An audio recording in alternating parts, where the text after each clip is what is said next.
Well, this is a lot, and it's very sad. Um, Still trying to process this because this is a lot. This is a lot. So Terence Stamp, British actor, though he did other things. Apparently, he's also an author. Now, I'll be totally upfront. Like many people, I probably know his work from the '70s and onwards, where he was very, very active. But yes, he's been doing pretty strong performances since the '60s, and he even did some Italian films. So I'll be interested because I know Italian pretty well now. So I'll try to dive into that for you guys. But let us get right to it. So obviously, for most fans and most moviegoers, his role as Zod, General Zod, is probably his most iconic role in Superman 1 and 2. And Superman 2 is also weird and curious because there are different versions. So he's played Zod quite a few times. I think technically he fits in Smallville too because they use Zod there and they use his version of Zod. I remember that very clearly. So Zod is probably going to be the role that people think when they think Terrence Stamp. Who's that? But he's done so many things. Now I will say I think his most memorable work is technically as a cameo or supporting actor. He has done some really great roles as a lead performer, like The Limey. I would really recommend that film. It's a very strange film. It's an insanely weird, odd, quirky, kind of neo noir, very curious film from the 1990s.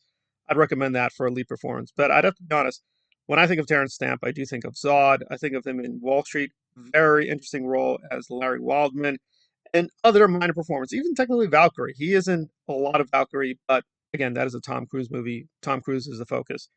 So it's really his more minor roles, I think, that he'll be remembered. And he is excellent. I mean, whatever the role, whether it's major or minor, he puts everything into it and is incredibly convincing. Never a bad performance. Some of the films themselves are weaker than others. I've seen a lot of these. Get Smart was good. It was above average. It wasn't great, but it was good. He's fine in that. I also saw. I did see Yes Man. Yeah, the Jim Carrey film. I did see Yes Man. Um, it's out there. I'll just say that it's an out there film, and his performance in there is also out there. It is. You got to see it to believe it. Not a bad film, but just get ready. I think most people like who see Yes Men are like scratching their heads about what exactly is this thing, but you know, it's out there. It's out there. Other notable films include Bowfinger. I don't remember him in Bowfinger, but I did see Bowfinger and Elektra. Also, he's definitely there as Stick. He tried, but that's not a very good film. And of course, Valkyrie and the Adjustment Bureau, a very interesting science fiction film. I do recommend that very much. I'll try to get a review just to highlight his performance, which is very, very powerful. It's a very, very weird film, but a weird in a very good way.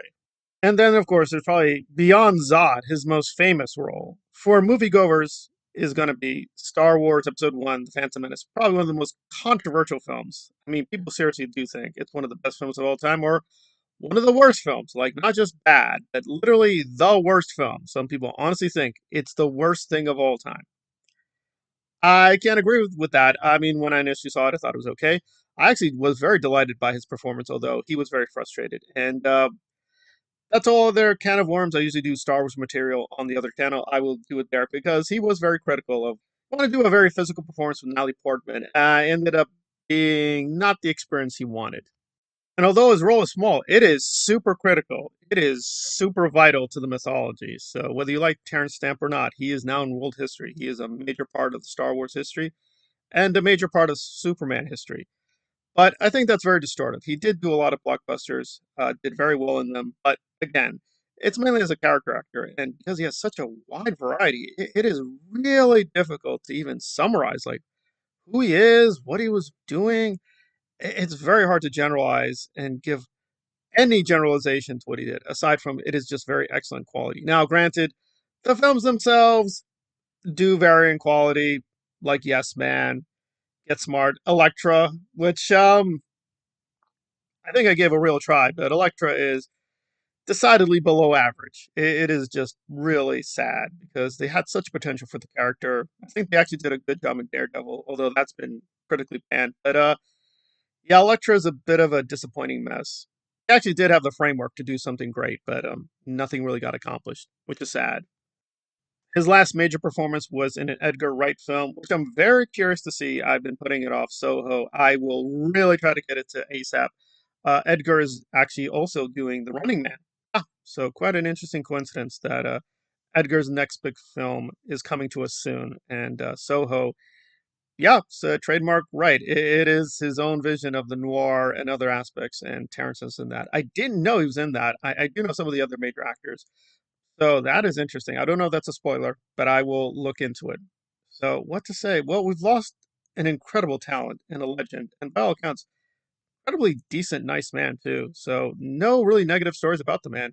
Always a delight to work with, and which is a testimony because some of these sets were very conflicted. I mean, very conflicted. I mean, making Superman 1 and 2 was just a seemingly endless nightmare. So the fact that, for the most part, you don't notice Christopher Reeves or the other major stars having to just juggle this bureaucratic mess is a testimony to just how miracles can happen in cinema. And unfortunately, Terrence now is going to be in the record books because we lost Gene Hackman, who was also prominent in Superman 1 and 2, as well as Superman 4, Quest for Peace.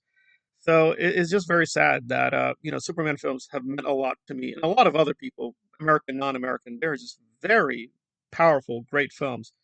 And sadly, we keep losing a lot of the major stars: Christopher Reeve, Gene Hackman, and now Terrence Stamp. It's really sad. And Donner passed away years ago as well. So it's very interesting that it's such an iconic film.